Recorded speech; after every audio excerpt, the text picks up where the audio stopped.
Hey, what's going on YouTube? It's been a while since I made a video. Um, had a little rough patch with my fish tank, but now, I'm saying everything is good. Everything is going back to the way it actually should be. So let's just check out what's been going on. First of all, I had to rip out my pearlweed carpet, aka HM. Um, I had poor circulation in the tank. Let me see if I get this to focus.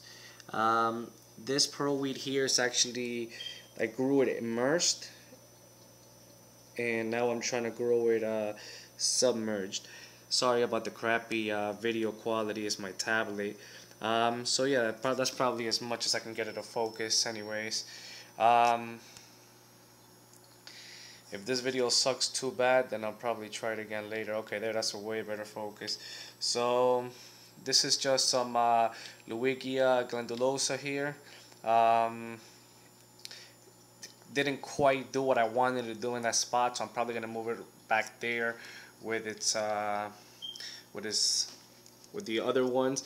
The video really doesn't do any justice. It's quite redder than what it really seems. It doesn't have that dark purple tint like it did back in my 55, but still, it looks pretty good. Another thing, yeah, my discus. I actually went to the pet store and they were on sale, so I actually picked him up pretty cheap, and I was extremely happy with him. I mean, first of all, I was really scared because everywhere you turn, discus are so hard to please. It looks like, this is like pretty much like the unicorn of the fish world, freshwater fish world. Everybody's so scared of them, and so was I. Till I actually got him and gave him a go. The only problem I had was my big female angelfish here. She would actually, beat him up. She would actually go peck him, and did some research on, actually they're both cichlids, so I expected that. But I was actually reading that, since they're very sensitive, one way to kill them is to stress them out. I'm pretty sure they're a little more susceptible to stress than other fish. But my angelfish will peck him, and it wouldn't leave him alone. So I decided I wanted to set up another tank for him. Just for my big female, because I actually ordered 3 more discus that will be here on Tuesday. So I really want to keep discus fish, So what I did was, since the angelfish, she wouldn't leave him alone. This angelfish is about 2 years old now, or she's about to be 2 years old. I can't give her away. That was absolutely out of the question. So I convinced my girlfriend to let me set up another fish tank in the living room. So I got this tank, and I got the guppy. Excuse the mess. I pulled out all my other tanks. So I set up this 29-gallon here for her. I'm gonna change the light. Don't worry about it. I might keep the hang-on filter. I don't know yet. So I wanted to set up this tank for him because it was becoming too, like it was like attacking him on a regular basis. Like she would dash from one end of the tank to the other end just to get her. So what I decided to do was I decided to set up the tank, and now that I do, I haven't observed them very much after I've set up the tank because I was exhausted. They seem to be doing pretty fine. Look, they're right next to each other. They're not bugging each other right now. And you know what? The toughest fish in my tank is actually my little electric blue. What I assume to be a she by her finnage. I tried getting her other German blues. I got her a male. Didn't work out. Maybe I was wrong in the sex and got her a female. She just beat her up. She's actually the toughest tank. She's like the alpha female. She controls the big angel. She puts her in her spot. But I would love to get a male gold ram. So, but that's another topic for another day.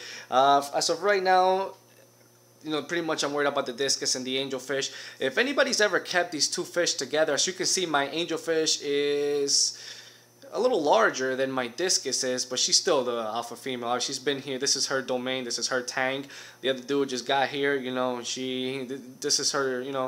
This is her playing field. Nobody comes to her house and punks her out. But That's why I haven't tried to give her another angelfish, because if I get her one that's too small, she'll pretty much harass it till it dies. And if I get her a big one, it's like I don't want her to give her a challenge in her own tank, you know. So that's why I'd rather just set her up in her own tank, and get her a nice schooling fish, some cardinals so she can chase or something. I don't know, but that's pretty much it. I want to keep that fish happy. She she survived. Everything I've thrown at her. I had a malfunction with my CO2. Since I use my the sump, I thought I was gassing all the air out, so I put I put it up a little bit, and then before I knew it, all my fish are gasping for air, and I'm having to do a small water change, and I'm getting all the surface tension going, trying to bring them back to life. So she survived that not only once but twice. So that's when I went and got a pH controller, invested in it, and since I had all the fancy stuff, like might as well went and go ahead and got the discus, since I already got that going on. So the pH is constantly at 6.5, 6.4.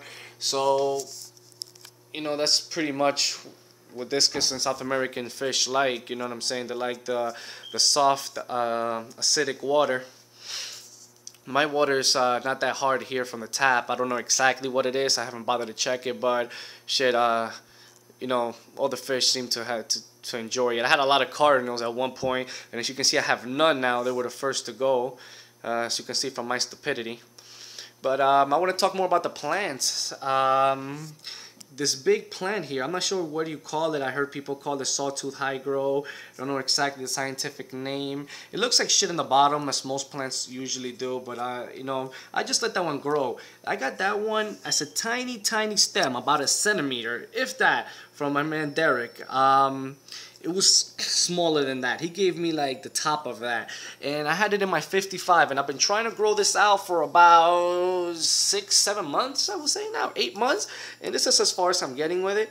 It's gonna eventually, I'm gonna have a nice little field of it. I'm gonna plant it and grow the right way. Don't worry about the bottom, little stick figure bottom. I just want to make sure I get this plant healthy, so I can pretty much cut her up and actually get like a nice little bush going of her. I'm gonna give up on that here, on the Luigia there, and I'm gonna bring it back over there. And then I have some crib parva starting up over here. I know cribs don't like to be moved, but right now I have to set dividers. And sometimes I just get real lazy with that, so I just throw them in a corner. They're gonna start sending out runners. I just pick them all up and put them over there. I'm gonna continue to try my pearl weed carpet. It's like I said, it's in the process of melting and re-sprouting again, because I actually grow it immersed right by my what do you call that, my overflow. So as you can see, it's actually, let me focus, it's actually growing into the water. I don't know if that is a good shot of it, but if I point out through here, there's a little bush. So I just grow it out there as much as I can, and I just cut it, tie it up to a piece of like ceramic, and just dig it in there, and eventually it'll take hold. If I don't get any algae, which I won't, I got my new circulation pump. It shoots right down. As you can see, my crib parva hybrid. Again, I never find the name for you guys. It starts with a B. If anybody can tell me, that'll be great.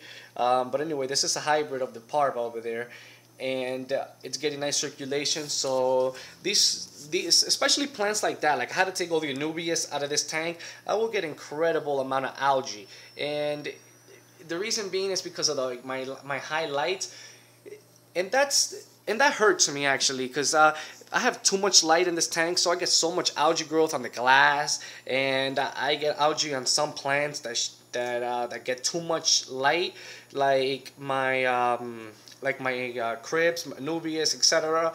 But the way I found to battle that is to get nice circulation around them, and just keep up with your water change. At least for the crips, that's the case. For the Nubius, you get that spot algae, the leaves look like shit. Excuse my language, but I mean, it is the truth. You can't keep a Nubius in a high light plant. You got to keep it shaded, otherwise you're going to have that problem. Like if I would have dug it up right under where my Rotala is, I could probably get away with it because it's a nice shade over there. That's why I chose to go with the crips, because I knew they weren't going to get a strong light. As for example, my Rosifolia down there, which I have one stem I got from my cousin, and I decided to give the Rotala Wali Chai another go since I don't have Siamese algae eater in this tank anymore.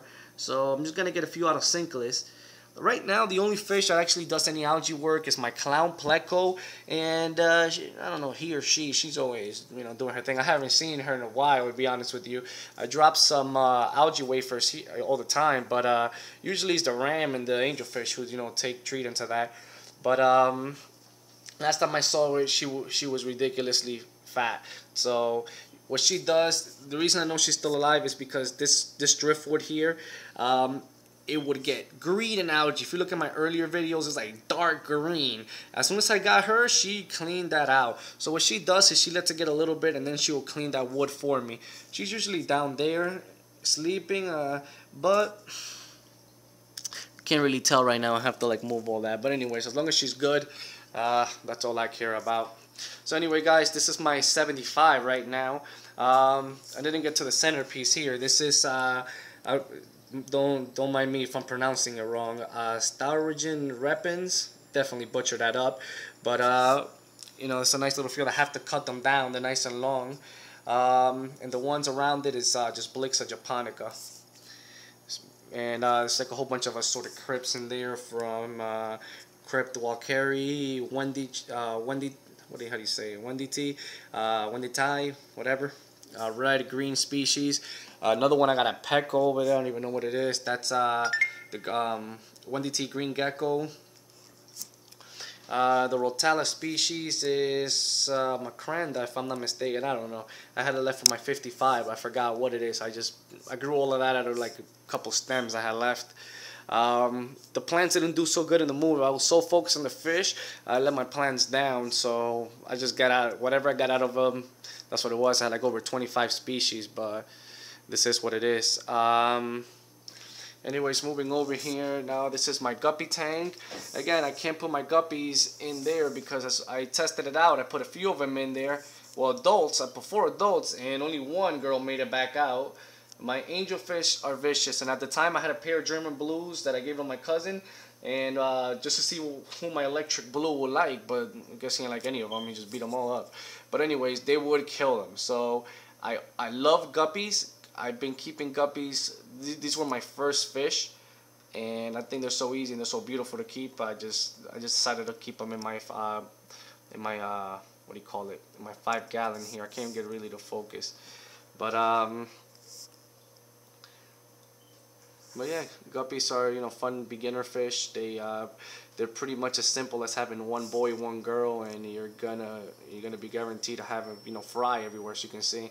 As long as you give them a place to hide, every 28 days your female should be dropping babies. And even if you don't have a male, like that male I just added him not too long ago, the females have been giving birth non-stop.